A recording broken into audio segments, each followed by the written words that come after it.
네, 안녕하세요. 초수입니다. 우리 이번 시간에는 외래어 표기법과 로마자 표기법 함께 공부해 보도록 하겠습니다. 자주 나오는 파트이기는 합니다만 우리가 사실 많은 시간과 많은 에너지를 쓰기에는 조금 무리가 있는 지점이기도 합니다. 외래어 표기법 같은 경우에는요. 실제로 외래어를 우리말로 어떻게 적을 것인가의 문제이고요. 로마자 표기법은 우리말을 알파벳으로 어떻게 적을 것인가의 문제인데 각각의 규정들도 굉장히 복잡할 뿐더러 실제로 그냥 관용적으로 그대로 쓰던 표현은 또 그냥 규정에 맞지 않아도 그대로 쓴다 뭐 이런 식의 조항들도 있는지라 우리가 완전 정복하기에는 좀 어려운 측면이 있습니다. 그럼에도 불구하고 항상 출제가 되기는 하니까요. 일단 하는 것 해보도록 하죠. 자투리 시간을 좀 이용해서 여러분들이 보완하는 방식으로 공부하셔야 되겠고요. 시간을 따로 내서 막 각 잡고 외래어 표기법 이렇게 공부하기에는 조금 아쉽다, 조금 아깝다 이 말씀 먼저 드리겠습니다. 자, 그럼 함께 살펴보도록 하죠. 대표 기출 유형 보시면 외래어 표기법의 경우에는 이 외래어 표기법 규정을 정확하게 알고 적용할 수 있는가 이거 물어보는 문제가 출제됩니다. 대체로 국가나 지명, 인명 표기 문제들이 출제되곤 하지만 일반 명사 같은 것들을 물어보는 경우도 있고요. 실제로 우리가 일상에서 혼동하기 쉬운 표현들을 주로 물어보곤 하니까요. 여러분들이 어휘로 접근하시면서 아 이렇게 쓰는 거였어? 라는 신기하고 새로운 느낌을 좀 계속 불러일으켜 보실 것을 권하겠습니다. 문제 보시면 외래어 표기법 옳지 않은 거 골라라 라는 건데요. 싱가포르, 콜롬비아, 포르투갈, 아랍에미리트, 그 다음에 우즈베키스탄 모두 다 별로 이상해 보이지 않습니다. 그래서 그냥 이게 맞죠? 라고 제가 막 우기면 여러분들이 다 아, 맞아요 하실 것 같은데요. 이 중에서 틀린 표현은 그렇죠. 포르투갈입니다. 포르투갈이 아니라 포르투갈로 적습니다. 그런데 이것도 그냥 그러기로 한 약속이 아니라 이러한 외래어 표기법 규정에 따라서 G는 A 앞에서 기억으로 적는다라고 하는 이 규정에 따라서 적는 거거든요. 근데 벌써 이 규정 한 구절만 보셔도 아시겠지만 아주 외우기가 쉽지 않다라는 거 느껴지실 겁니다. 어찌됐건 우리 어휘 수준으로 어휘를 공부하는 방식으로 좀 접근해 보도록 하겠습니다.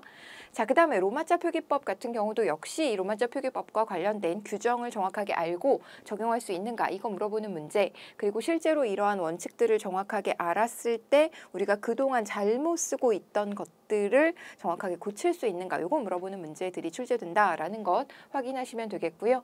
역시 로마자 표기법이 맞는 거 골라라 라는 건데요. 알약이 맞습니다. 나머지는 다 틀린데 사실상 여러분들께서 왜 틀린지를 알기 위해서는 로마자 표기법의 세부 조항들을 다 확인해야 되거든요. 요거 우리 뒤에 가서 각각의 조항들 주요 내용들 한번 살펴보도록 하겠습니다. 어찌됐건 알약의 경우는 실제로 발음을 해보면 알약 이렇게 발음이 되잖아요. 리을 같은 경우에는 LL로 적는다라는 역시 조항이 있습니다. 이 조항에 맞추어서 적은 적절한 표기라는 것 정도만 확인하고 넘어가도록 하죠. 이런 거 적을 때 우리가 RR로 적어도 될 것 같고 RL, LR 뭐 다 가능할 것 같잖아요. 그런데 실제로 발음상에서 리을의 경우에는 LL로 적는다라는 것만 유념하고 넘어가 보도록 할게요. 자, 그 다음에 핵심 개념 이제 살펴보도록 하겠습니다. 외래어 표기법부터 살펴보도록 하죠. 외래어 표기법 같은 경우 기본 규정이 있습니다. 기본 원칙이 있습니다. 기본 원칙은 좀 유념해서 보도록 하겠습니다. 외래어는 국어의 현용 24개의 자모로만 적는다라는 거예요. 무슨 얘기냐면 한글에서 자음과 모음이 이미 있잖아요. 그런데 뭐 영어나 불어 같은 경우에 우리의 한글로 적기 어려운 발음들도 있더라는 겁니다. 예를 들어 번데기 발음 뭐 이런 것들은 사실 현재 있는 자음과 모음으로 적기가 좀 어려운 측면이 있죠. 그럼에도 불구하고 이러한 현재 사용하고 있는 24개의 자음과 모음으로 어떻게든 적는다. 우리가 그 발음을 적기 위해서 새로운 자음이나 새로운 모음을 만들어서 적지 않는다라고 보시면 되겠습니다. 두 번째 2항 보시면요. 외래어의 한 의무는 원칙적으로 하나의 기호로 적는다라는 겁니다. F의 경우 프로 적을 거냐 부로 적을 거냐, 예를 들어서 프로도 적었다가 부로도 적었다가 하지 않는다. 원칙적으로 하나의 자음은 하나의 자음으로 적는다. 하나의 모음은 하나의 모음으로 적는다. 즉 하나의 의무는 원칙적으로 한 개의 기호로 적는다라는 것이죠. 왔다 갔다 하지 않는 원칙이 있습니다. 자, 그 다음에 3항 보시면요. 받침에는 기역, 니은, 리을, 미음, 비읍, 시읒, 이응만을 쓴다라는 거예요. 우리가 이제 의문의 변동 현상에 대해서 공부하게 되면은 한글을 발음할 때, 한국어를 발음할 때는 기역, 니은, 디귿, 그 다음에 리을, 미음, 비읍, 이응 과 같은 7개의 자음과 모음으로만 발음되는 것을 공부하게 될 겁니다. 그런데 실제로 외래어 표기법 같은 경우에는 이렇게 7개, 역시 7개의 자음만으로 발음이 된다. 한글을 발음할 때는 요렇게 7개의 자음으로만 발음이 되는데요. 외래어 발음을 할 때는 요렇게 7개의 자음으로 발음이 된다라는 것 확인해 두셔야 되겠습니다. 그래서 실제로 받침을 발음하는 과정에서 사용되고 있는 자음이 외래어와 우리말의 경우 다르다라는 것 유념해서 알아두시기 바랍니다. 파열음 표기에는 된소리를 쓰지 않는 것을 원칙으로 한다라는 것 뒤에 가서 조금 더 살펴보도록 하고요. 그런데 이 모든 공부를 사실 무력화시키는 것이 바로 5항입니다. 이미 굳어진 외래어는 관용을 존중하되 그 범위와 용례는 따로 정한다라는 거예요. 그럼 앞에 나와 있는 모든 원칙을 다 뒤집어 엎는 표현이라 하더라도 이미 그렇게 굳어져서 사용되고 있는 표현들은 그냥 원래 쓰던 대로 쓴다라는 겁니다. 따라서 우리가 이 공부를 적극적으로 하기가 힘든 이유가 그냥 원칙에 맞아도 되고 안 맞아도 되는 단어들이 분명하게 있다는 거예요. 그래서 공부를 열심히 하다가도 막 이제 짜증이 발생하는 지점이 생길 수밖에 없는데요. 일단 그래서 제가 계속해서 강조하는 것은 어휘로 접근하셔라. 여러분들이 이걸 문법으로 보지 마시고 어휘로 접근하셔라. 그래야 지치지 않고 공부하실 수 있다라는 것 말씀드리겠습니다. 자, 그 다음에 이제 세부적인 규칙들 좀 알아보도록 할게요. 영어의 표기 같은 경우 무성파열음 푸트 크가 있습니다. 짧은 모음 다음에 어말 무성파열음 푸트 크는 받침으로 적는다라는 거예요. 그래서 갭, 캣, 그 다음에 북 이렇게 적는다. 그래서 부크 이렇게 적지 않고요. 발음으로 이렇게 적는다라는 것 확인하시면 되겠습니다. 여러분들께서 지금 이 조항에 대해서는 전혀 이해가 안 가셔도 상관없고요.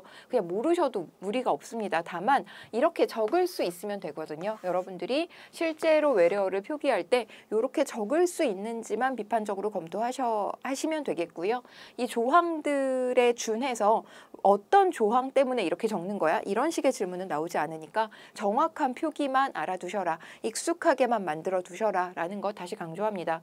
역시 짧은 모음과 유음 그리고 비음 얘네들 이외의 자음 사이에 오는 무성파열음은 또 받침으로 적는다라는 거예요. 앱트 이렇게 적고요. 그 다음에 셋백 이렇게 적고요. 액트 이렇게 적는다라는 겁니다.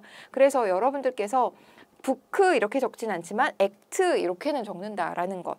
그러면 이것도 실제로 짧은 모음과 유음, 비음 얘네들 이외의 자음 사이에 오는 무성파열음은 또 받침으로 적는다라는 그 조항의 내용을 이해하셔야 될 텐데 그렇게까지 알기에는 우리가 너무 시간이 아깝습니다. 따라서 앱트, 아파트가 아니라 앱트 이렇게 적고요. 셋백 이렇게 적고요. 그 다음에 액트 이렇게 적는다라는 것. 뭔가 세제 이름도 있고 이래서 다 눈에 익숙하실 거예요. 얘네가 맞는 거야. 얘네가 자연스러운 거야. 한 번씩만 더 눈여겨보실 것을 강조합니다. 자, 그 다음에 위 경우 이외의 어말과 자음 앞에 프트크는 을을 붙여서 적는다라는 거예요. 그럼 얘네가 특이한 케이스라는 겁니다. 나머지 여러분들께서 스탬프, 케이프, 네스트, 데스크, 애플, 시그니트, 시크니트 뭐 이런 시크니스 이런 식으로 여러분들께서 여기 나와 있는 표현들을 유념해서 살펴보시되 만약에 모르는 단어가 있으면 버리세요. 모르는 단어 있으면 버리시고요. 스탬프, 데스크, 애플 이런 거 알고 계시잖아요. 그 다음에 파트, 메이크, 그 다음에 매트리스 이런 거 알고 계시잖아요. 이렇게 적으실 수 있으면 되겠습니다. 여러분들의 평소 어휘와 익숙했던 어휘와 다른 지점들만 유념해서 살펴보도록 하겠습니다. 유성파열음 같은 경우에는요. 브드, 그가 있는데요. 어말과 모음자음 앞에 오는 유성파열음은 을을 붙여서 적는다라는 거예요. 그래서 유성파열음은 기본적으로 을을 붙여서 적고 무성파열음은 받침으로 적는다라는 건데 이 또한 여러분들께서 받침으로 적는 케이스가 있고 받침으로 안 적는 케이스가 있으니 여러분들이 어휘로 접근하셔라라는 거 제가 계속해서 반복적으로 말씀드립니다.